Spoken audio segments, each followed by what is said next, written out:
धन्यवाद करती हूँ, उनसे बहुत थैंक यू कहती हूँ कि उन्होंने मेरे पति की मौत का बदला लिया है। यदि कहीं कोई हमारे इस संयम का फायदा उठाने की कोशिश करता है तो उसे कल की तरह ही क्वालिटी कार्रवाई का सामना करने के लिए भी पूरी तरह से तैयार रहना होगा। भारतीय सुरक्षा बलों ने 7 मई को 1:05 पर ऑपरेशन सिंदूर को अंजाम दिया। यह सिर्फ एक जवाब नहीं था, बल्कि एक सीधा और निर्णायक संदेश था। महज 25 मिनट में भारत ने पाकिस्तान और पीओके में मौजूद आतंकवादी ढांचों पर 24 सटीक मिसाइल स्ट्राइक्स किए। 9 अलग अलग आतंकी ठिकानों पर निशाना बनाया गया। आप इन आतंकी अड्डों के नाम और उनकी लोकेशन अपनी स्क्रीन पर देख सकते हैं। यह हमला इतना सटीक और वेल प्लान था कि अब जैश-ए-मोहम्मद और लश्कर-ए-तैयबा जैसे आतंकी संगठन को समझ में आ गया है कि पाकिस्तान की जमीन पर उनके लिए कोई जगह सुरक्षित या महफूज नहीं है। 22 अप्रैल को कश्मीर के पहलगाम में 25 निर्दोष पर्यटकों को सिर्फ इसलिए मार दिया क्योंकि वे हिंदू थे, कलमा नहीं पढ़ पाए तो उनको मार डाला, उन्हीं के घर वालों के सामने। आपको बता दें कि इस हमले के लिए द रेजिस्टेंस फ्रंट जिम्मेदार था, जो कि लश्कर-ए-तैयबा का ही एक प्रॉक्सी है। ऑपरेशन सिंदूर सिर्फ सैन्य कार्रवाई नहीं थी, यह एक स्पष्ट संदेश था। अगर आप किसी मासूम से उसका मजहब पूछकर जान लेंगे तो जवाब सीधे तुम्हारी जमीन पर आएगा, और इस बार चुपचाप नहीं, दुनिया की नजरों के सामने कैमरा ऑन करके आएगा।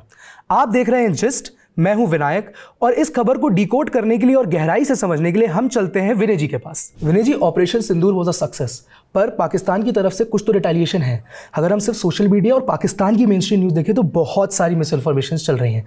प्लीज़ डिकोड करिए कि क्या रिटेलिएशन पाकिस्तान की तरफ से आ रहा है और उसको डील करने के लिए इंडिया क्या कर रहा है। बिल्कुल विनायक, बहुत सही बात बोली आपने कि सोशल मीडिया पे तमाम किस्म की मिस इन्फॉर्मेशन चल रही है, लेकिन बड़ी खबर जो अभी आ रही है, 2:50 पे मिनिस्ट्री ऑफ डिफेंस ने एक प्रेस रिलीज जारी की है जिसमें भारतीय सरकार ने ये बताया है कि पाकिस्तान ने रिटेलिएशन के रूप में भारत के 15 सैन्य ठिकानों पर हमला करने की कोशिश की है, जिसको भारत ने पूरे तरीके से नाकाम किया है। विनायक, ये बड़ा इंटरेस्टिंग है कि हमने इस हमले को रोका कैसे। दरअसल जब भी कोई भी इस प्रकार का हवाई हमला होता है तो फर्स्ट लाइन ऑफ डिफेंस जो होता है वो एयर डिफेंस सिस्टम होता है। हमारा जो एयर डिफेंस सिस्टम है वो है S-400। अच्छा, S-400 की खासियत क्या है? S-400 एक ऐसा एयर डिफेंस सिस्टम है विनायक जो हवाई के जरिए हो रहे अटैक को रोकता है। ये दुश्मन देशों के मिसाइल हों, चाहे ड्रोन हो, रॉकेट लॉन्चर हो, और फाइटर जेट्स के हमले को रोकने में कारगर है। इसको बेसिकली रूस के एक एल्मास सेंट्रल डिज़ाइन ब्यूरो ने बनाया है और दुनिया के बेहद आधुनिक एयर डिफेंस सिस्टम में इसकी गिनती होती है। इसमें मैं आपको बताना चाहूँगा कि भारत और रूस के बीच S-400 की 5 यूनिट के लिए 2018 में करीब 40,000 करोड़ रुपए की डील हुई थी। S-400 की कुछ और खासियतें भी हैं विनायक, जैसे कि S-400 की सबसे बड़ी जो खासियत है वो है इसका मोबाइल होना, यानी रोड के जरिए इसे कहीं भी ले जाया जा सकता है। दूसरा, S-400 की एक यूनिट के साथ 160 ऑब्जेक्ट्स को ट्रैक किया जा सकता है। एक टारगेट के लिए 2 मिसाइल लॉन्च की जा सकती हैं। तीसरी, अगर इसकी एक और खासियत देखी जाए विनायक, तो भारत को जो सिस्टम मिला है उसकी रेंज 400 किलोमीटर है, यानी 400 किलोमीटर दूर से ही अपने टारगेट को डिटेक्ट करके काउंटर अटैक कर सकता है। साथ ही ये 30 किलोमीटर की ऊंचाई पर भी अपने टारगेट को अटैक कर सकता है। तो ये S-400 की कुछ खास बातें हैं जिसकी वजह से पाकिस्तान एक तरीके से नाकाम हो गया हिंदुस्तान के ऊपर हमला करने में। दूसरी तरफ अगर बात की जाए, पाकिस्तान के पास जो एयर डिफेंस सिस्टम है वो HQ-9 है, जो चाइना में बनता है और इसकी रेंज सिर्फ 150 किलोमीटर है। अब ये सोचने वाली और हैरान करने वाली बात है कि उसके बावजूद वो लोग भारत की तरफ से जो रिटेलिएशन में हमला किया गया उसको रोक नहीं पाए, और अल्टीमेटली जो रिपोर्ट्स आ रही हैं वो लाहौर में उनका एयर डिफेंस सिस्टम तबाह भी हो गया। विनायक, जो भी हमला करने की कोशिश की पाकिस्तान को, उसको पूरे तरीके से भारतीय सेना ने जवाब दिया है और नाकाम कर दिया है। इन हमलों को भारत की इंटीग्रेटेड काउंटर US ग्रिड और एयर डिफेंस सिस्टम है उसने नाकाम किया है। अब इन हमलों के जो मलबे हैं वो कई जगह से बरामद किए जा रहे हैं, जो आपने सोशल मीडिया पे देखे होंगे कि किसी ज़िले में कुछ है, किसी ज़िले में कुछ है। तो ये जो डिब्री है वो इन्हीं हमलों की डिब्री है जो अलग अलग ज़िलों में मिल रही है। भारत ने इन सभी हमलों का ज़बरदस्त तरीके से जवाब दिया है, और जो सबसे बड़ी खबर आ रही है वो ये है कि जिसको पाकिस्तानी मीडिया भी मान रहा है कि भारत ने लाहौर में उनका एयर डिफेंस सिस्टम तबाह कर दिया है, नेस्तनाबूद कर दिया है।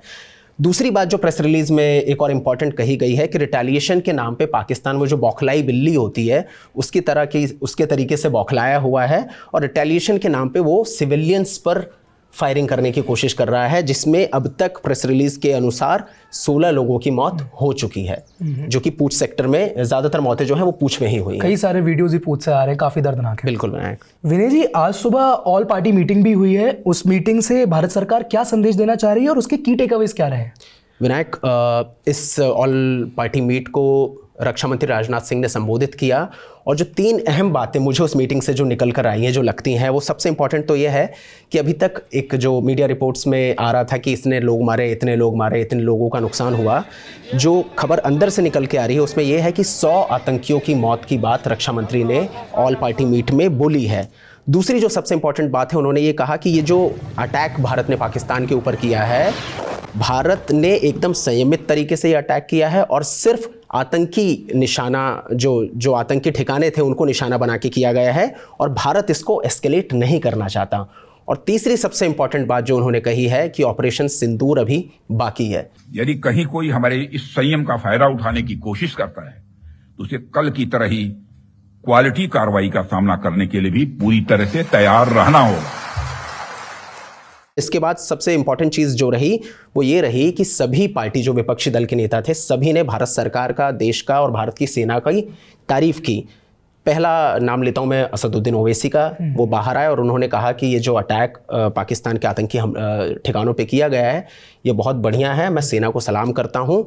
और उन्होंने इसके साथ एक और बात की कि टीआरएफ के खिलाफ देश को वर्ल्ड प्लेटफॉर्म पे एक अभियान चलाना चाहिए और इसको सबके सामने बेपर्दा करना चाहिए। भारत जिंदाबाद का जो उनका नारा था वो भी ट्विटर पे बहुत ज़्यादा वायरल हो रहा है। पाकिस्तान मुर्दाबाद, भारत जिंदाबाद। इसके अलावा राहुल गांधी की भी बाइट आई, मल्लिकार्जुन खड़गे की भी बाइट आई। उन लोगों ने साथ में ये कहा, भारतीय सेना की तो तारीफ की, लेकिन साथ में एक सवाल भी उठाया कि पूंछ में जो आम सिविलियंस की हत्या हुई है, एक तरीके से जो बारबरिक अटैक हुआ है पाकिस्तान की तरफ से, उन लोगों को सुरक्षित किया जाए। एक मुद्दा उठाया कि बॉर्डर पे जो हमारे लोग हैं उनकी सुरक्षा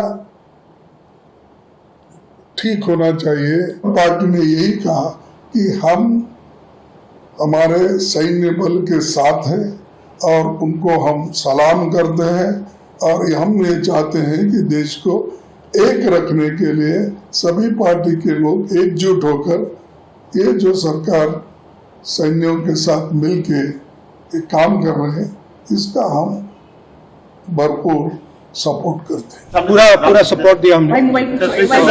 खड़गे जी ने कहा वो सही है कि ऐसी चीजें हैं जो डिस्कस नहीं करनी है, तो बस सबने सपोर्ट किया। तो एक मुझे लगता है कि ये 2-3 बयान जो हैं ऑल पार्टी मीट के बाद आए, जिससे देश एक तरीके से देख सकता है कि सभी राजनीतिक पार्टियां इस मामले को लेकर के एकजुट हैं। विनय जी, अगर हम सिर्फ पाकिस्तान का इसके ऊपर रिएक्शन देखें तो वो इस हमले को आतंकवादी संगठनों पे अटैक नहीं समझ रहा है, वो इसको समझ रहा है अपने ऊपर एक हमला। बिल्कुल।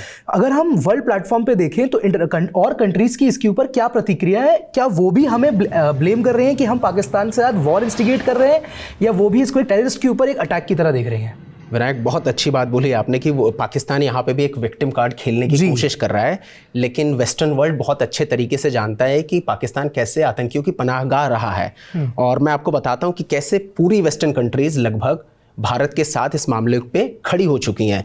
ब्रिटेन की बात करते हैं। ब्रिटेन के विदेश मंत्री ने 22 अप्रैल को पहलगाम हमले को लेकर एक तो सबसे पहले नाराज़गी जताई थी और उसके बाद ये जो आतंकी संगठनों पे हमला किया है भारत ने, इसको एक तरीके से जायज़ ठहराया है उन्होंने।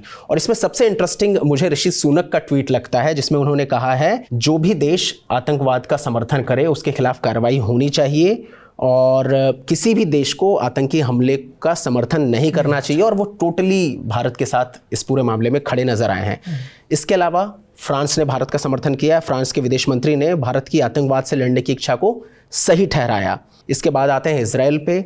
इजराइल ने भी भारत में जो इजरायली राजदूत हैं उन्होंने भारत को आत्मरक्षा करने का पूरा हक है ऐसा लिख के ट्वीट किया। इजराइल भी हमारे सपोर्ट में है। इसके साथ ही विनायक, अमेरिका के एक सांसद हैं श्री थानेदार, इंडियन ओरिजिन के हैं बेसिकली, उन्होंने कहा है कि आतंकवाद किसी भी किस्म का बर्दाश्त नहीं किया जाना चाहिए और भारत को अपनी रक्षा करने का पूरा अधिकार है। धन्यवाद विनय जी हमारे साथ जुड़ने के लिए। पहलगाम में जब आतंकवादियों ने हमला करा तो उन्होंने एक महिला से कहा था कि मोदी जी को जाकर बताना। ये कहना शायद सही होगा कि मोदी जी ने उस महिला की बात सुन ली है और उन आतंकवादियों को जवाब भी दिया है। आतंकवाद के खिलाफ हमारी लड़ाई अभी खत्म नहीं हुई है, पिक्चर अभी बाकी है। ऐसी ही और खबरों से देखने के लिए जुड़े रहिए जिस्ट के साथ। जय हिंद।